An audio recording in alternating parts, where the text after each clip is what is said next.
So far we've understood how exactly you have organs of your body as respiratory system organized. Respiratory system किस तरीके से हमारे body के अंदर organised है ये हम अब तक पढ़ चुके हैं, ठीक है। अब हम एक स्टेप आगे चल रहे हैं जहाँ पे हम समझेंगे कि किस तरीके से हवा हमारे बॉडी के अंदर भरता है, ठीक है। So we are understanding the first step of respiration which is what you call it as breathing. And for breathing we are going for the first part of breathing which is inhalation, ठीक है। अब inhalation में exactly scenario क्या होता है, देखो थोड़ी देर पहले हम बेसिक पढ़ चुके हैं कि अगर ये हमारा बॉडी वॉल है, इस बॉडी वॉल के अंदर हमारे पास लंग्स है हमारे, बराबर। ये लंग्स जो होते हैं वो एक ड्रम जैसे स्ट्रक्चर में भरा पड़ा है, ये भी पढ़ा हमने, ये सब वी अंडरस्टूड दैट if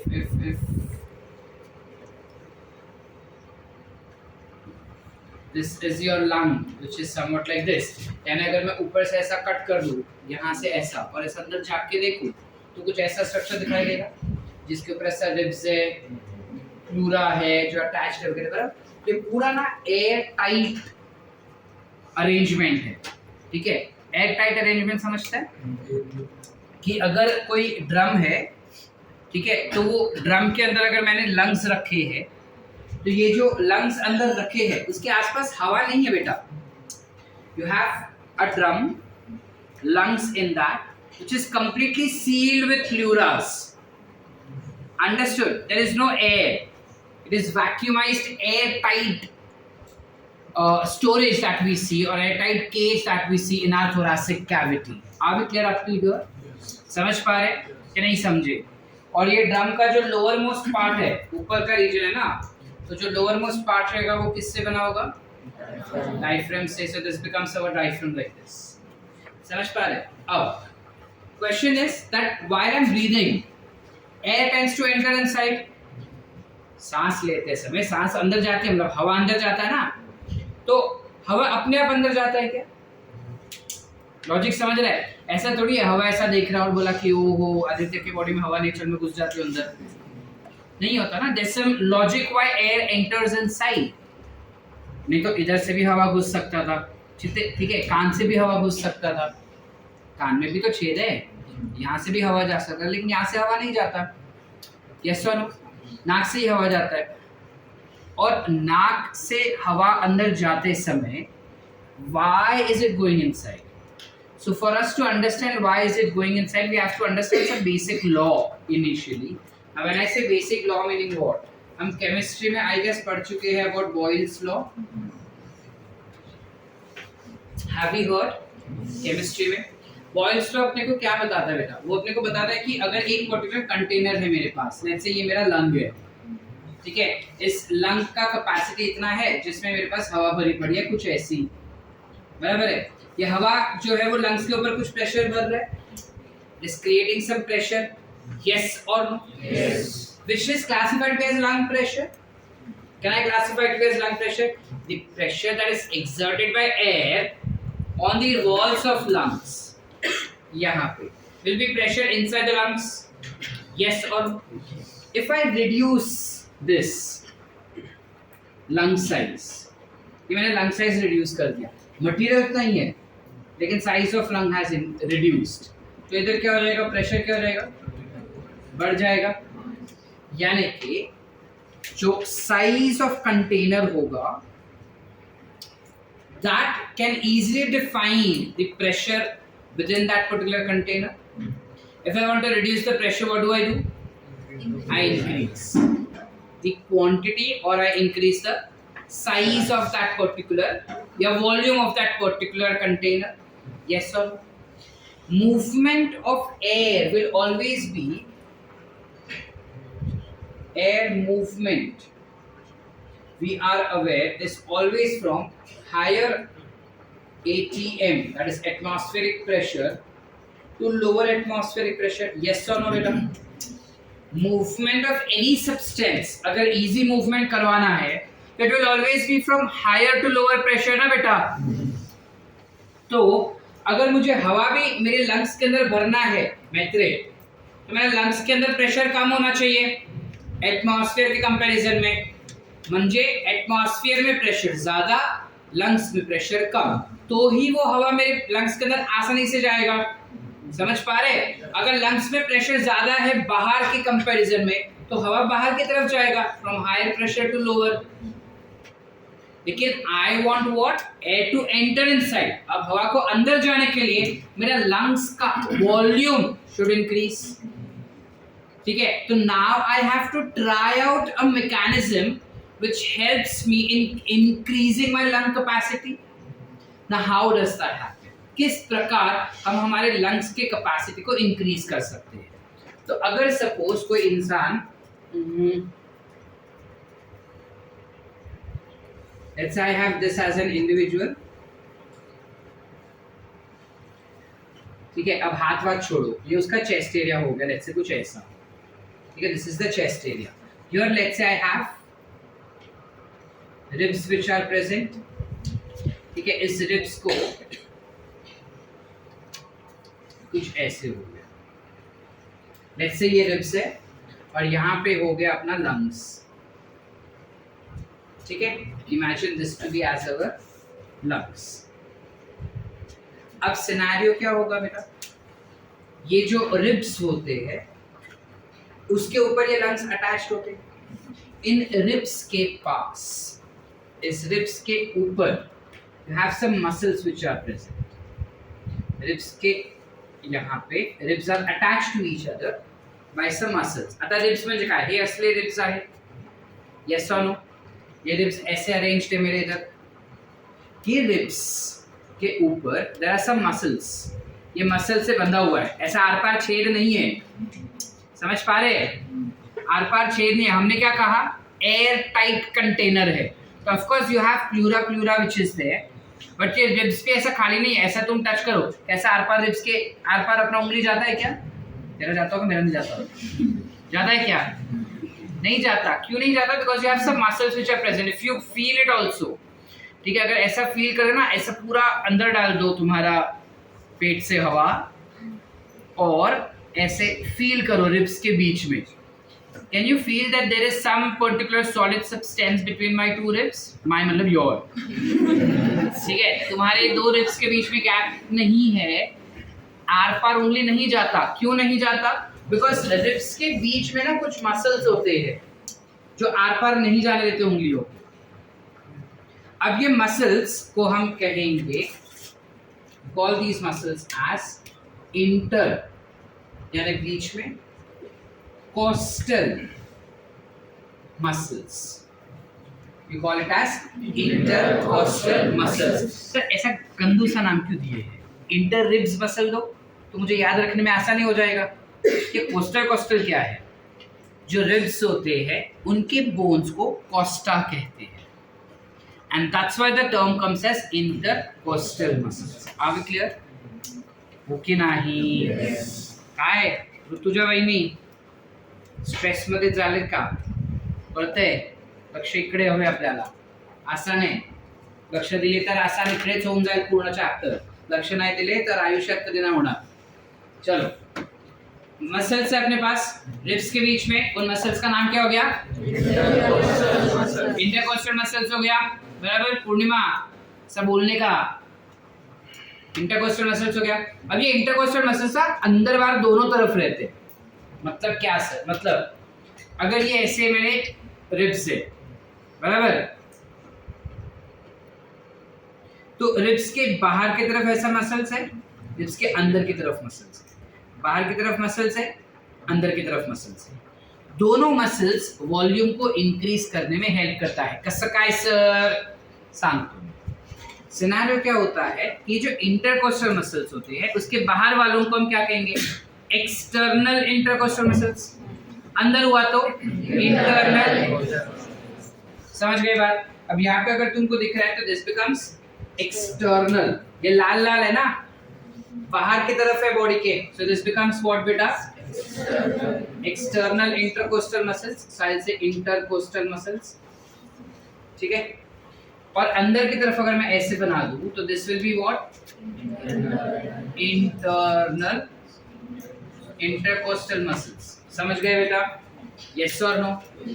अब इंटरनल इंटरकोस्टल मसल्स के साथ क्या होता है ये अभी हमें नहीं जानना, डिग्री में बताएंगे अपने को, ठीक है? तुमको भी मैं बताऊंगा, बट अभी वो कंफ्यूजिंग पार्ट है, वो अभी नहीं देखेंगे। हम एक ही पार्ट समझेंगे, दूसरा तुम अपने आप मेरे को बताओ कि क्या हो रहा है। अब क्या होता है, जब इंसान सांस लेता है ना, तब उसका ये चेस्ट एरिया बढ़ता है। हम जैसे करें ना, इन दैट केस काफी लोग ऐसे रहते हैं जो पेट बाहर फूकता है, फॉल्स। वो हम पेट से सांस लेते हैं, इसलिए सांसें पेट से नहीं लेते, फेफड़ों में जाते हैं। तो originally if you see a person breathing, तो उसका चेस्ट एरिया बाहर आता है और चेस्ट एरिया अंदर जाता है। सो while a person is breathing, if you see that person side में से,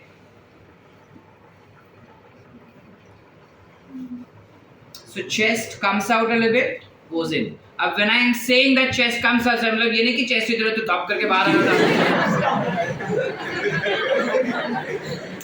Hardly it is 1 or 1.5 inch that it comes outside and it goes inside back again. 1-1.5 inch ही बाहर आता है बेटा, ठीक है? एकदम नहीं आता, समझ पा रहे? तो सिनेरियो क्या होता है, देखो ये ऐसे रिब्स हो गए, ध्यान से सुनना, इंटरेस्टिंग है, आसान है। ये ऐसे रिब्स हो गए अपने, यहाँ पे मेरा लंग्स है। अब रिब्स का जो एक्सटर्नल इंटरकोस्टल मसल्स है वो कॉन्ट्रैक्ट हो जाता है। जब ये मसल्स कॉन्ट्रैक्ट हुए तो प्रीटी ऑब्वियस के जो रिब्स है वो बाहर की तरफ मुड़ेंगे ना। समझ पा रहे कि नहीं समझे? वन सेकेंड, ये ऐसे मेरे रिब्स है, बराबर? ये रिब्स के बाहर के मसल्स कॉन्ट्रैक्ट हुए हैं, तो जब ये मसल्स कॉन्ट्रैक्ट हो रहे तो my ribs will come outside. ये मसल्स कॉन्ट्रैक्ट हुआ तो ऐसे खुलेगा ना, जो बोन्स है वो पीछे की तरफ जाएंगे। करते हैं? नहीं समझा? ये मेरे इमेजिन करो that this are my muscles. अब अगर ये मसल्स कॉन्ट्रैक्ट हुए ऐसे, if muscles is getting contracted, तो पेज जो है वो बाहर की तरफ आएगा ना। देखो बोन्स जाता है, जो बोन्स है वो तो कर्व्ड है ना। कोशिश कर इमेजिन करना, ये बोन्स कर्व्ड है ना, व्हाइल आई एम ब्रीथिंग, तो बाहर से मसल्स कॉन्ट्रैक्ट हुए तो बोन्स को भी आगे ऐसे कॉन्ट्रैक्ट करवा रहे हैं। So when while bones are contracting, वो कॉन्ट्रैक्ट होकर बाहर की तरफ आएगी ना, तो केज विल, समझ पा रहे? ये ऐसे है, तो व्हाइल आई एम ब्रीथिंग इन,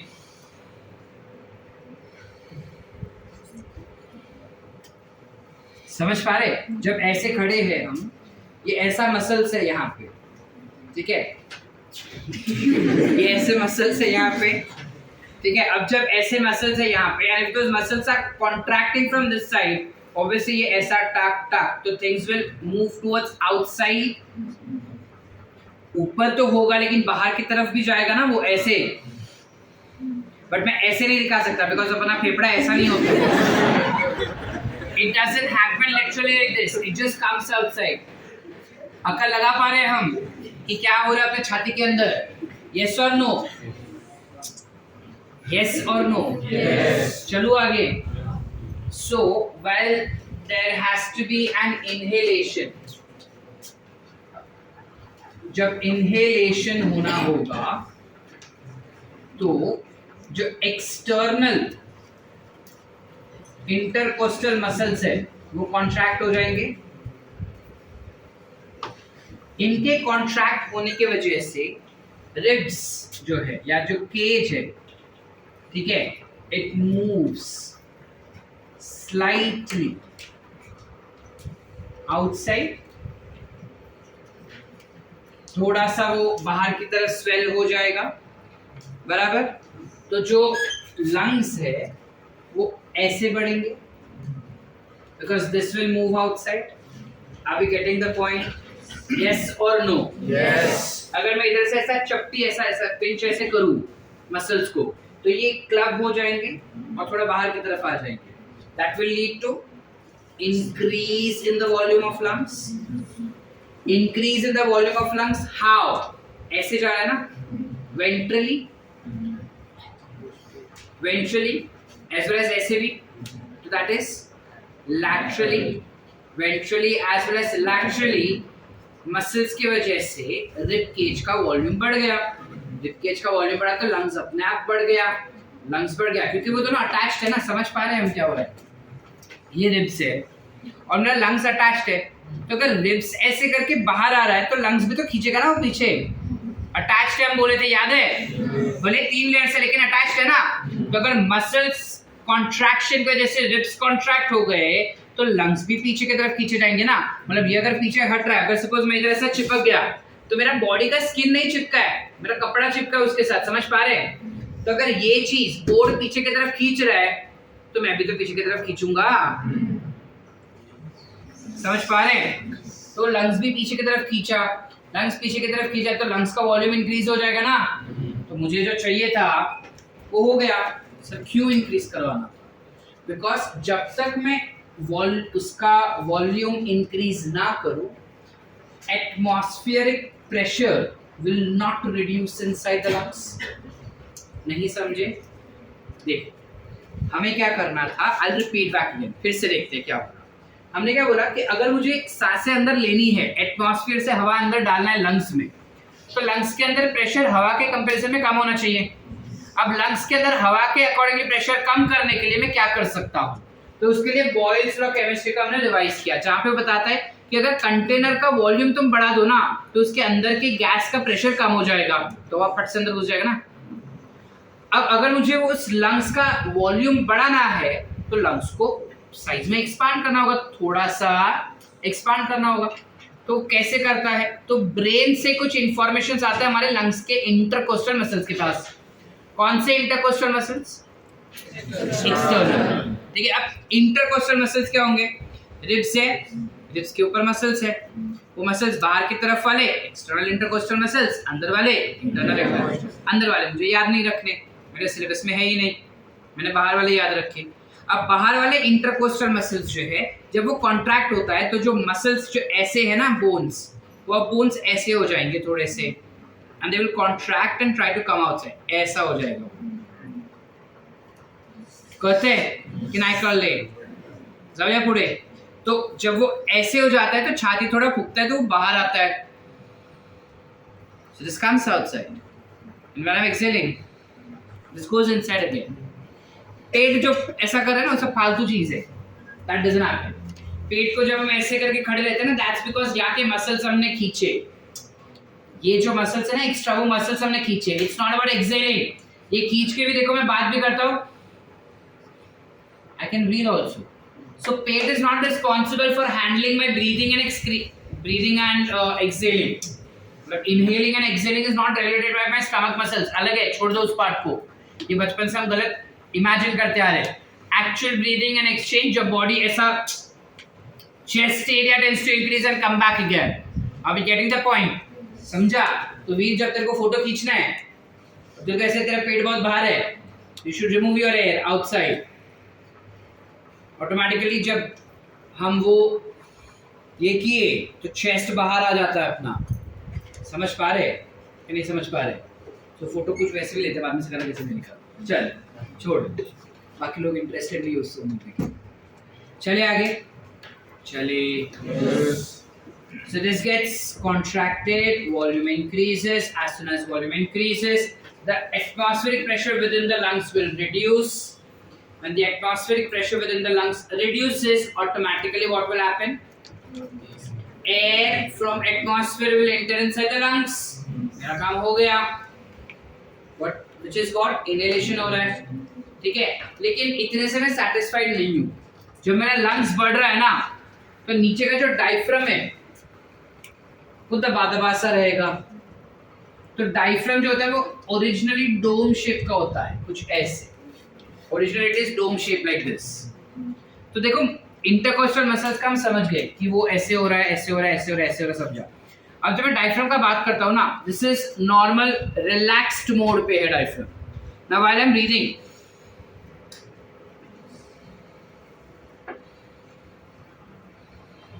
समझ पा रहे हैं हम? जब हम ब्रीथ कर रहे हैं यहाँ पे क्या हो गया डायफ्राम के साथ?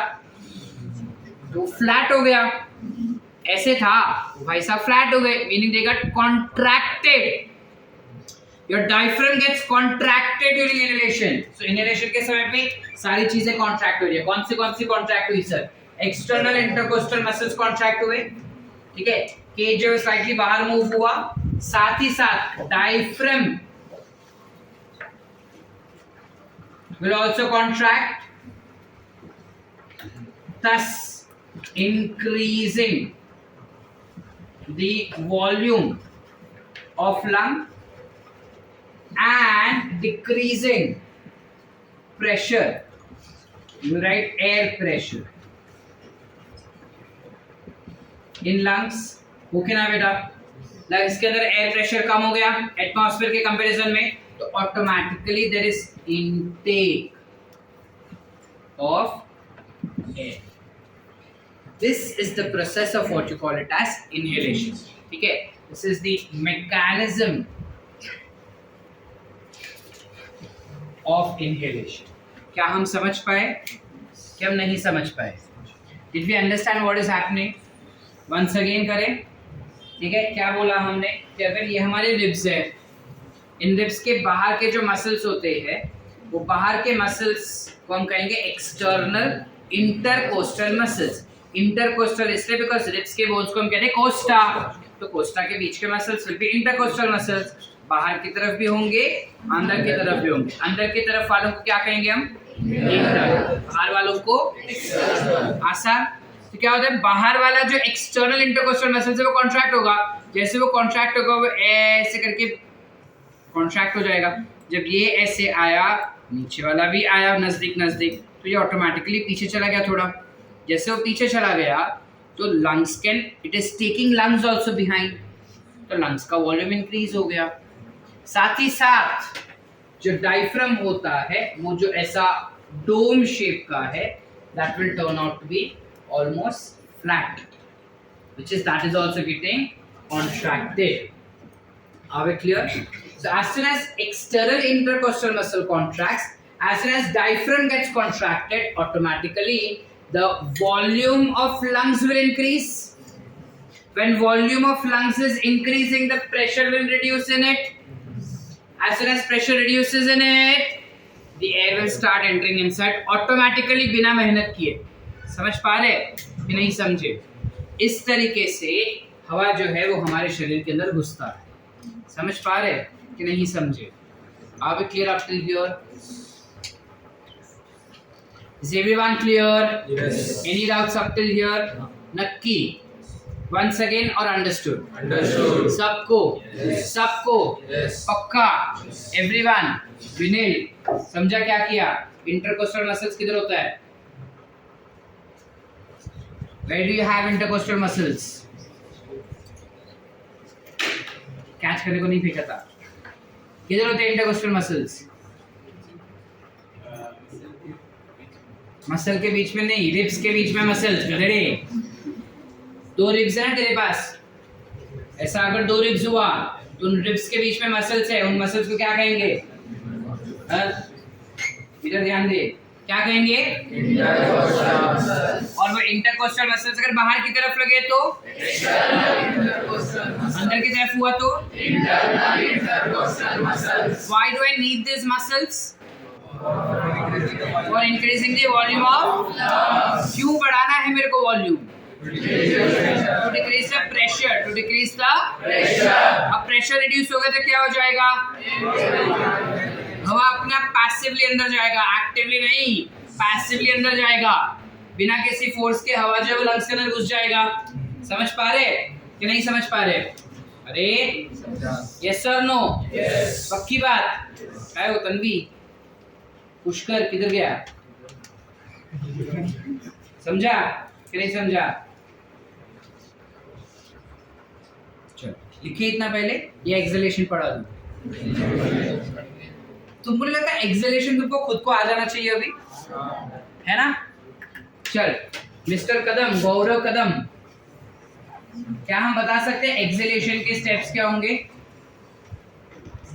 गौरव कदम, क्या हम बोल सकते हैं एक्सेलेशन कैसे होगा? इनहेलेशन समझा? पूरा समझा? पक्का? अच्छा, इनहेलेशन के समय पे हमें क्या करना पड़ा था? वॉल्यूम को बढ़ाना पड़ा ताकि प्रेशर कम हो जाए। अब मैं क्या चाहता हूँ? हवा बाहर जाए। तो जब मैंने क्या किया, मैंने ऐसा, क्या मैं इनफाइनाइट अमाउंट ऑफ एयर हमारे अंदर भरते रह सकता हूँ मैं? At some point my lungs will say बस हो गया भाई, ड्रम भर गया, बाहर निकालो अभी हवा को। यस और नो? इससे ज्यादा हवा नहीं ले सकते, पेपड़े टिपड़े नहीं। So that lungs will release air back outside. Yes और नो? तो लंग्स को जब हवा बाहर की तरफ फेंकना होगा तो वो कब फेंकेगा? जब मैं इसको ऐसा फिर भी गो आउटसाइड ना, इसको जब प्रेशर करूंगा और इसका वॉल्यूम कम करूंगा तब अंदर का वॉल्यूम बढ़ेगा, बाहर का वॉल्यूम अंदर का वॉल्यूम कम होगा, बाहर का वॉल्यूम बढ़ेगा। So pressure inside will be more, outside will be less. Automatically सारी हवा बाहर छूट गई नाक से। क्लियर है? अरे यस और नो? डिड यू अंडरस्टैंड और नॉट? गौरव बोले उसके पहले मैंने पूरा बता दिया। सिद्धांत बता सकते हैं अपन? थोड़ा बताओ फर्स्ट स्टेप क्या आएगा? कौन से वाले? करेक्ट। एक्सटर्नल इंटरकोस्टल मसल्स क्या हो जाएंगे? रिलैक्स हो गए बेटा। ठीक है, अब जब वो रिलैक्स हो जाएंगे तो रिब केज जब ऑटोमेटिकली थोड़ा इनसाइड आ जाएगा ना, सो आउटसाइड की जगह पे यहाँ पे लिखेंगे हम cage moves to original position। ठीक है, ribs जो है will come back to its original position। चलो फिर diaphragm will relax। तो रिलैक्स मतलब कौन से शेप का हो जाएगा ये? This will come back to dome shape. ये कॉन्ट्रैक्ट मतलब कैसा हो गया था? फ्लैट। ठीक है, इसकी वजह से क्या हो गया? There is decrease in the volume of lungs, और उस वजह से क्या हुआ? लंग्स का volume and there is increase in air pressure in lungs, जिस वजह से क्या हो गया?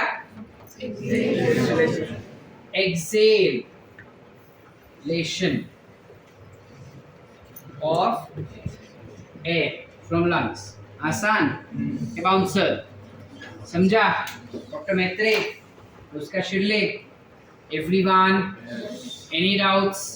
Contraction relaxation mechanism is clear? Yes or no beta? Naki? Can we explain and write this back again? Chalo, quickly.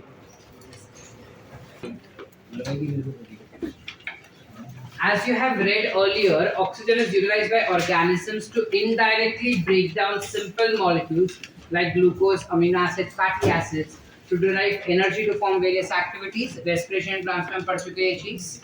ठीक है, carbon dioxide which is harmful is also released during the above catabolic reaction। जब glucose को break down किया जाएगा तब CO2 is the excretory product that is released out। It is therefore evident that oxygen has to be continuously provided to the cells and CO2 produced by the cells have to be released out from the body। Why is that so, sir? Because if CO2 remains in our body for a longer period of time, that will ultimately cause CO2 poisoning to the cells and cells will start getting killed, जिस वजह से इंसान मर भी सकता है। इसके अलावा this process of exchange of oxygen from the atmosphere with carbon dioxide produced by the cells is classified to be as breathing, commonly known as respiration। Now place your hands on your chest. You can feel the chest moving up and down while breathing।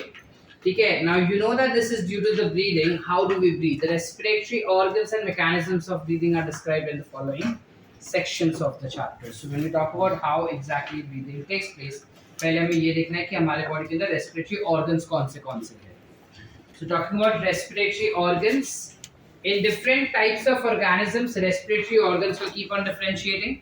So mechanisms of breathing will vary among different groups of animals.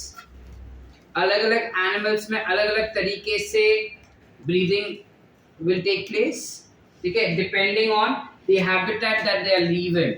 पानी के अंदर रहेंगे तो उनका सांस लेने का तरीका अलग होगा, जमीन पे रह रहे तो सांस लेने का तरीका उनका अलग होगा, ठीक है. And levels of organisations also, of course अगर बॉडी ऑर्गेनाइजेशंस काफी बेसिक है, टिश्यू लेवल का बॉडी ऑर्गेनाइजेशन है, तो उनके अंदर breathing has to be by skin only. But अगर हायर ऑर्गेनिजम्स है, उनका कॉम्प्लेक्सिटी बढ़ते जा रहा है, तो ऑर्गन सिस्टम लेवल तक का ऑर्गेनाइजेशन हो सकता है, जिस वजह से they would have a better system for respiration like we see in arthropods. Are we clear? Earthworms use their moist lower invertebrates like sponges, coelenterate, flatworms which is platyhelminths, etc. exchange oxygen with carbon dioxide by simple diffusion over their entire body surface. Earthworms use their moist cuticle, and insects have network of tubules which is tracheal tubes to transport atmospheric air within the body. Correct? जब हमने बात किया था animalia में, we have studied कि जो lower organisms है which is up till annelids, ठीक है, और I would say up till Aschelminthus, generally they tend to exchange oxygen throughout their body surface, and even annelids will be responsible for exchanging gases through their body surface, but more towards with the help of their cuticle. Moist cuticle जो उनके ऊपर होता है, थोड़ा mucus जैसा structure होता है उनके बॉडी के सरफेस पे, उसके द्वारा वो ऑक्सीजन एंड कार्बन डाइऑक्साइड का एक्सचेंज करता है. कौन? Annelids. Are we clear? Yes और नो बेटा? जबकि अगर मैं इंसेक्ट का बात करूं तो insect will have networks of tubules, जैसे कॉकरोच में देखा that you have something called as tracheal system, ठीक है. Special vascularized structures called as gills, which is called as branchial respiration, will be used by most of the aquatic arthropods and mollusks. Remember book gills we discussed about? Whereas vascularized bags called lungs, pulmonary respiration, are used by terrestrial forms for the exchange of gases. यानी जितने भी terrestrial animals रहेंगे वो generally lungs का इस्तेमाल करते हैं respiration के लिए. सो उस टाइप के रेस्पिरेशन को हम कहेंगे पल्मोनरी रेस्पिरेशन. लेकिन कुछ एनिमल्स जो होते हैं जो पानी के अंदर जीते हैं, they cannot have lungs as their respiratory organs, but they have gills as their respiratory organ. So if they have gills as their respiratory organ, you classify such type of respiration as branchial respiration. Can come in an ED examination in statement based question, या directly पूछ सकते हैं that if an organism respire by gills, what kind of respiration is it performing? तो breathing नहीं लिखना है हमें, ठीक है, we write it as branchial respiration. Among vertebrates, ऊपर लिया, among vertebrates, fishes use gills, whereas amphibians, reptilia, birds and mammals will respire through something called as lungs. Amphibians like frogs can respire through their moist skin also along with the lungs. Book lungs के साथ साथ उनके पास cuticle मतलब skin भी होता है जिसके through वो एक्सचेंज ऑफ गैसेस, मतलब स्किन भी होता है जिसके थ्रू वो एक्सचेंज ऑफ गैसेस कर सकता है. तो उस टाइप के एक्सचेंज ऑफ गैसेस को you call it as cutaneous respiration. समझ पाए? तो अब तक अगर हम देखें तो हमने तीन टाइप का रेस्पिरेशन देखा बेटा. What is the three type of respiration? We have branchial respiration, pulmonary respiration and cutaneous respiration. Branchial respiration is through inhales, whereas cutaneous respiration will be through inhale, and pulmonary is by pulmonary. याद रखना आसान है because हम circulation में पढ़ चुके हैं कि pulmo मतलब lungs, pulmonary artery, pulmonary veins was more towards regarding the lungs, and thus lungs becomes the answer for this one. Are we clear up till here? Any doubts? Can we go ahead? Sure.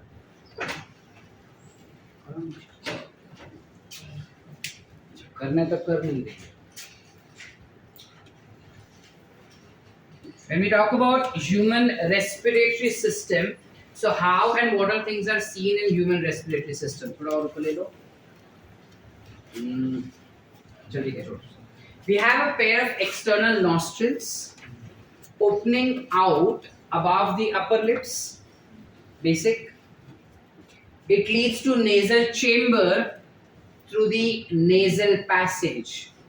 Nasal chamber और nasal passage क्या हो गया? ये उंगली जिधर तक जाता है अपना इतना पार्ट, ठीक है, will be nasal passage and this will be nasal chamber. ठीक है. One important part I forgot to mention while explaining is that कि जब तुम सांस से अंदर लेते हो तो starting from your nasal chamber itself up till the tertiary bronchiole और अगर I would say trachea तक specifically जो हवा होता है उसको acclimatize किया जाता है. Meaning if I am sitting in AC right now तो हवा जब अंदर जाएगा तो ठंडा वाला हवा जाएगा चेस्ट के अंदर. Yes sir no. अब ये ठंडा वाला हवा अगर अंदर बॉडी में गया तो बॉडी का टेम्परेचर ठंडा कर देगा. लेकिन हम ऐसे ऑर्गेनिजम्स है who do not allow our body temperature to change according to the environment. We maintain our body temperature. So throughout the tract, air is getting acclimatized according to the body temperature. अगर suppose मैं बाहर गया और भीषण गर्मी है, बहुत ज्यादा गर्म है, ठीक है, which is 45 degree Celsius. What is the temperature in our body? 37 degree Celsius. बाहर सपोज 45 डिग्री सेल्सियस है, 47 डिग्री सेल्सियस है. तो जब तुम सांस लेते हो ना तुमको फील होता है कि गरम गरम है. जब तुम अंदर भी जा रहे हो तो इधर फील होता है छाती में गरम गरम हो रहा है, बट अंदर लंग्स तक पहुंचता है ना तब तक वो 37 डिग्री हो जाता है. Why? Because you have blood which is there surrounding to it which tries to cool down the air. Second, if you have let's say inhaled cool air, अगर हमने ठंडा हवा लिया है तो इस रेस्पिरेटरी ट्रैक के आसपास ब्लड है, ठीक है, जो बेसिकली एयर के टेम्परेचर के कंपैरिजन में वार्मर है. So it will make that air warmer as well. ठीक है. However, our NCERT gives it a statement that it is not that blood system which is regulating your body, which is regulating the air, but it is that entire tracheal system where there is regulation of air that takes place. जो आगे हम पढ़ेंगे NCERT. Concept समझे क्या बोला मैं? So yeah, the nasal chambers will open into something called as pharynx. Correct? So if this is the structure like this, अगर कोई बंदे का ये नाक हो गया तो नाक से हवा गया नेजल चेंबर से बाहर आता है into something called as pharynx. So external nails and internal nails के थ्रू बाहर आएगा into something called as pharynx. A portion of which is the common passage for both food as well as water. Yes or no? Pharynx जो होता है यहाँ पे it is a common passage for both air as well as water, food. The pharynx opens through the larynx region into something called as trachea. Now what is larynx? So larynx is cartilaginous box which helps in sound production and hence it is also called as sound. However, it is saying that this sound can be produced only while you are exhaling the air. ठीक है, तुम inhale करते समय बात करने का कोशिश करो. You cannot. You can only talk while you are exhaling. Why? Because जब हम हवा अंदर की तरफ लेते हैं तब वो वाइब्रेट नहीं होता, लेकिन जब बाहर की तरफ हम लेते हैं तब वो वाइब्रेट होना शुरू करता है. And that is the reason the direction matters of it. Understood? क्या सुमेर? तू दोनों तरफ कर सकता है. Talented, Homo sapien, sapien, sapien, super intelligent. So is the reason. बड़े अपने को बोलते हैं ना कि खाते समय बात नहीं करने का, तो बोलते कुछ भी बोलते हैं. हम तो बात करेंगे, तुम तो चुगली करते हो तो हम काहे ना करें, है ना. बड़े इसलिए बोलते बात नहीं करने के लिए बिकॉज जब तुम बात करते हो तब you require voice cords to be struck by the air. So epiglottis will open of course, and when epiglottis will open there are chances that food might enter in windpipe instead of food pipe, and that might choke and kill you as well. ठीक है, सो ऐसा ना हो इस वजह से ये चीज होने को बोल रहा है. समझे कि नहीं समझे? So during swallowing, glottis can be covered by thin elastic cartilaginous flap which is called as epiglottis, which will prevent the entry of food into the larynx. Trachea is a straight tube extending up to mid thoracic cavity. My thoracic cavity is actually here only, so mid thoracic cavity will be here, which divides at the level of fifth thoracic vertebrae into right and left primary bronchi. Are we clear बेटा? समझे कि नहीं समझे? क्या बोल रहा है वो कि जो ट्रकिया होता है वो हमारे थोरैक्स से अंदर जाता है इनटू द लंग्स, पर जब वो थोरैक्स से अंदर जाता है तो कहाँ तक ट्रकिया दिखेगा अपने को? मिड थोरैक्स तक, मिड थोरैसिक कैविटी तक ही। उसके बाद वो ब्रांच हो जाएगा into left and right bronchi. Are we clear? Satyam, anything very fascinating for you to laugh over there or smile? जो भी बंदा तेरे को डिस्ट्रैक्ट करे उसको बोल दे कि भाई मैं पढ़ने को आता है, तेरा जोक सुनने को नहीं। Each bronchi undergoes repeated division to form secondary and tertiary bronchi, and finally bronchioles, ending up very very thin terminal bronchioles. Are we clear up till here? Or late? Now, going ahead, the tracheae, the primary, secondary, and the क्या बता रहा है वो? The primary, the trachea, primary, secondary, tertiary bronchi, and initial bronchioles are supported by incomplete cartilaginous ring, which is C-shaped ring that we are talking about. Each terminal bronchiole will give rise to a number of very thin, irregular walled, vascularized bag-like structure called as alveoli. इसके बारे में थोड़ा और detail अपने को देखना है, लेकिन वो तब जब हम सेकेंड स्टेज ऑफ रेस्पिरेशन पे पहुंचेंगे, which is external respiration. The branching network of bronchi, bronchioles and alveoli will comprise something called as lungs. बराबर? ब्रोंकाई जो है वो सीधा लंग्स में घुस गया, तो ब्रोंकाई से लेके एल्वियोलस तक जितना भी ब्रांच आउट होता है उसको एक कॉमन कवरिंग, कॉमन वॉल दिया गया है, ठीक है, और वो स्ट्रक्चर पूरा हम कहेंगे लंग्स। समझ पा रहे? वी हैव टू लंग्स, नक्की, which are covered by double layered pleura with pleural fluid between them. It reduces friction on the lung surfaces. It मतलब कौन? सर आपने तो बोला शॉक एब्जॉर्प्शन होता है सर, ये तो सेम ही बताया। तो क्या बता रहा कि जब तुम सांसें लेते हो ना भाई जोर जोर से, तब सांसें लेते समय तुम्हारा लंग्स जो है वो रिब से अटैच्ड है। अगर डायरेक्ट अटैच्ड होता तो रिब से घिस घिस के it would create friction and ultimately start creating inflammation on the lungs, ठीक है, न्यूमोनाइटिस हो जाता था। न्यूमोनाइटिस समझता है? इन्फ्लेमेशन ऑफ लंग्स, ठीक है, या ब्रोंकाइटिस अलग होता है, न्यूमोनाइटिस इज बेटर। क्लियर है यहाँ तक? Yes. The outer pleura membrane is in close contact with the thoracic cage or thoracic cavity.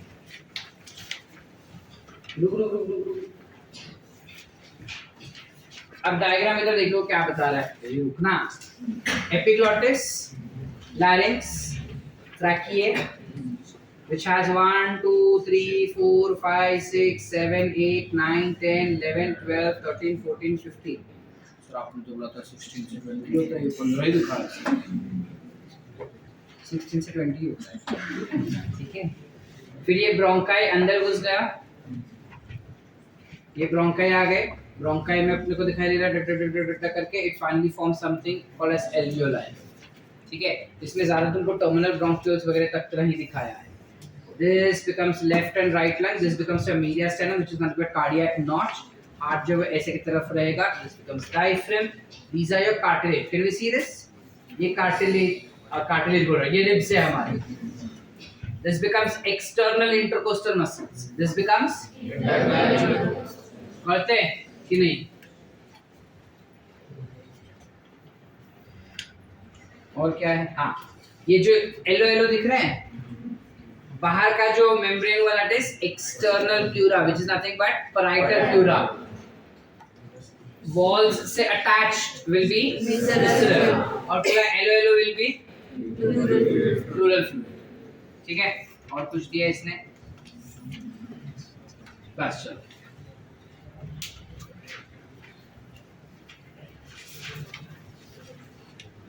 ये और ऊपर ये,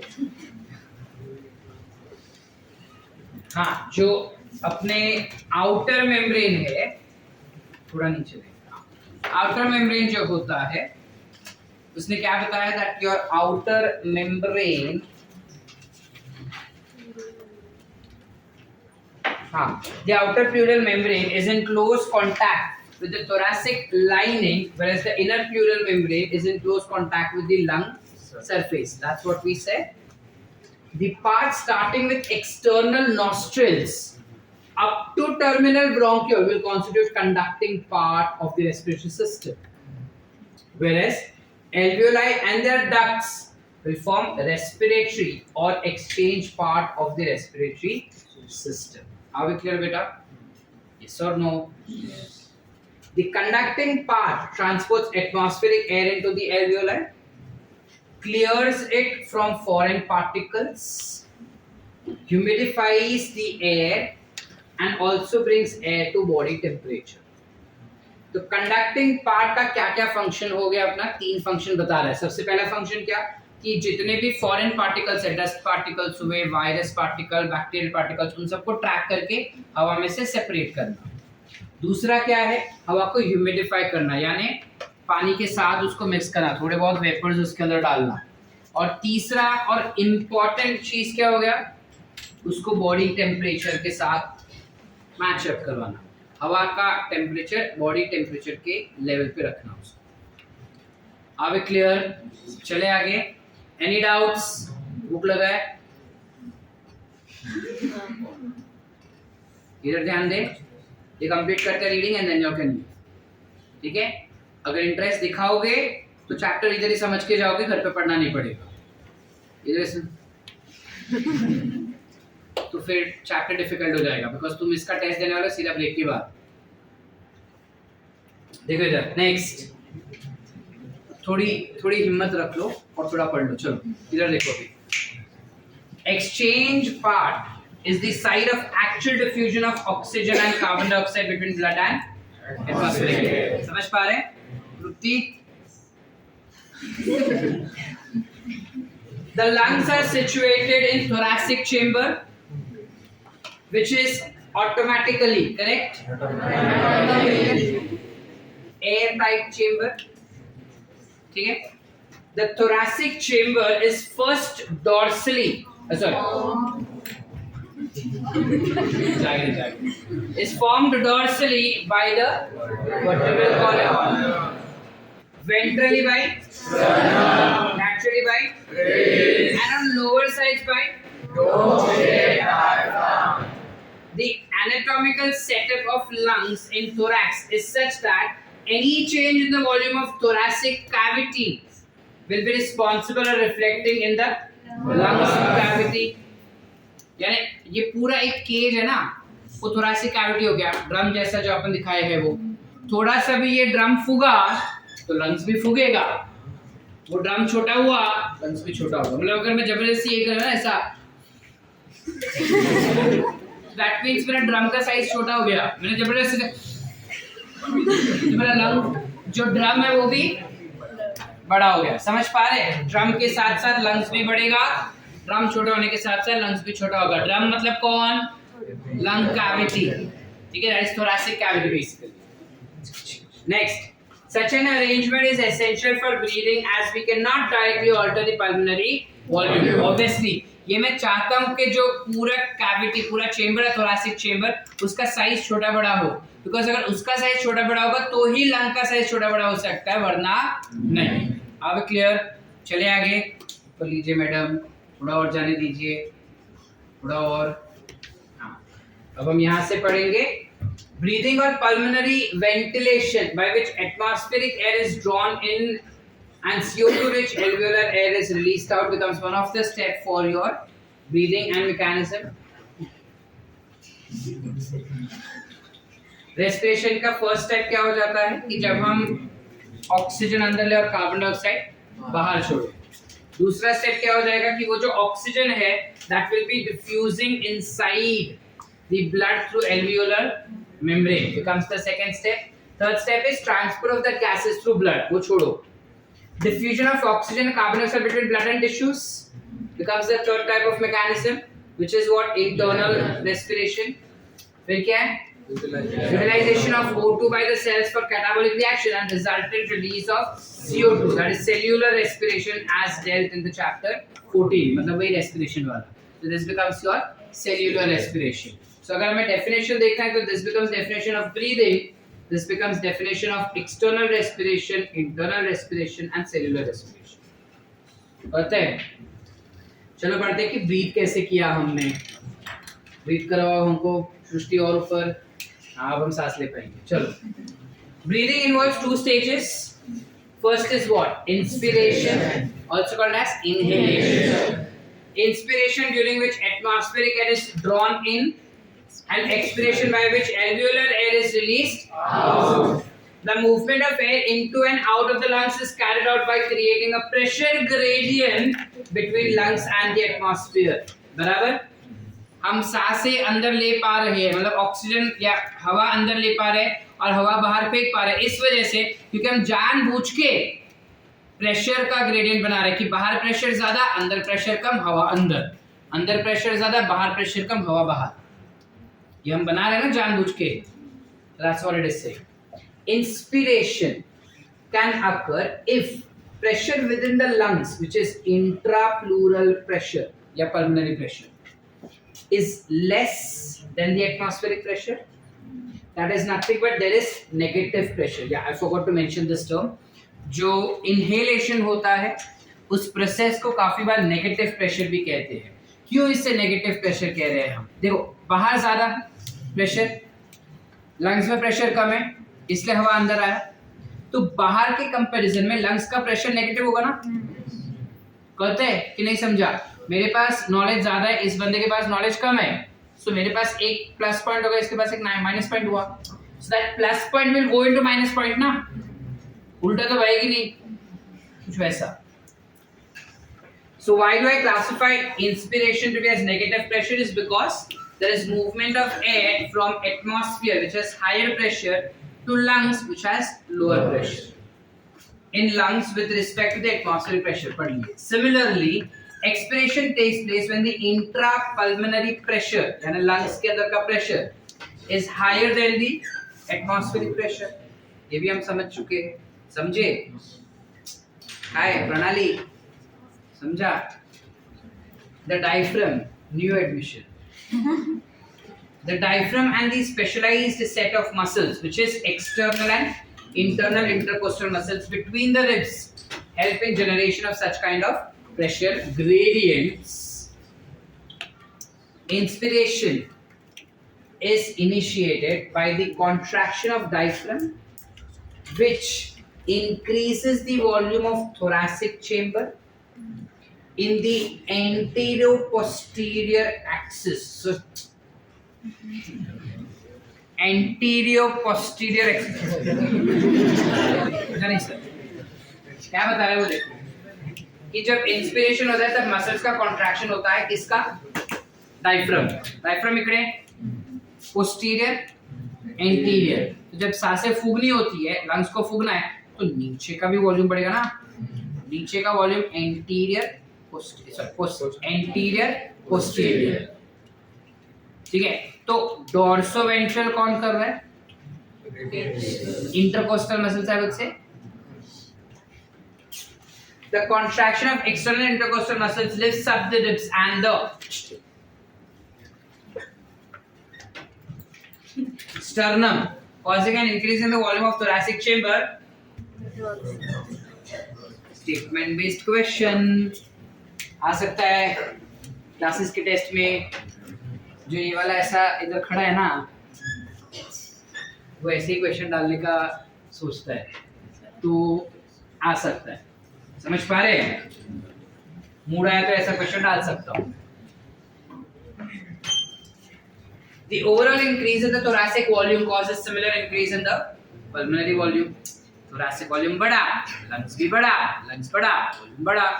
लंग्स का वॉल्यूम बढ़ा, प्रेशर वॉल्यूम बढ़ा, प्रेशर वॉल्यूम बढ़ा, प्रेशर वॉल्यूम कम हुआ, प्रेशर वॉल्यूम कम हुआ तो प्रेशर हवा हवा अंदर कब आएगा,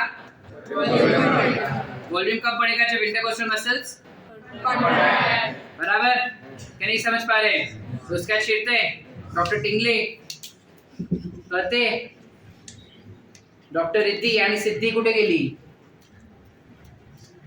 आज अभी होमवर्क किसको दिया नहीं? चलो an increase in the pulmonary volume, चलो getting back, an increase in the pulmonary volume decreases intrapulmonary pressure, मतलब वही लंग्स के अंदर का air pressure will to less than the atmospheric pressure which forces the air from outside to move into the lungs, that is nothing but inspiration. देखो बाजू में उसने दिखाया है ये चीज, दिख पा रहे हैं? अगर मैं खाली तुमको ये इमेज दे दूं और बताऊं कि चलो बताओ कि ये इमेज में प्रेशर किसका ज्यादा किसका कम है, समझना आसान है। एयर का डायरेक्शन इनसाइड है तो यहाँ पे प्रेशर ज्यादा, यहाँ पे प्रेशर कम, थैंक यू, यहाँ पे प्रेशर ज्यादा, यहाँ पे प्रेशर कम। बार मैं मानता हूँ भूख बहुत लगी है बेटा, बट कितनी बार बोलने का, दुर्योधन नहीं बनना है अपने को, बाण चलाना है, गलत चीजें चला रहा है बेटा, इधर ध्यान, समझ पा रहे?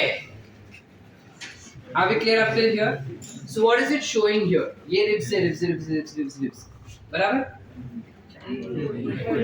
Vertebral column, these are your ribs, समझ पा रहे? ये जैसा दिख रहा है ना brown, that is ribs.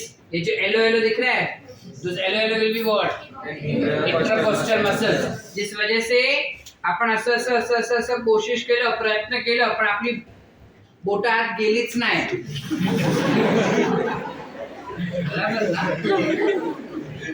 Boat आत नाही गेली का बरं?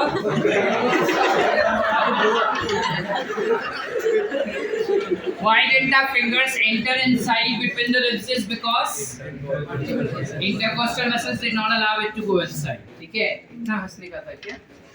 चलो, और ये चीज हो गया अपना डायफ्राम, किससे डायफ्राम? अब क्लियर बेटा? Relaxation of the diaphragm and the intercostal muscles returns diaphragm and sternum to their normal position and reduce the thoracic volume and thereby pulmonary volume also. अब जब pulmonary volume reduce हो गया तो obviously it will lead to reduction, increase in, this leads to पढ़ रहा था ना,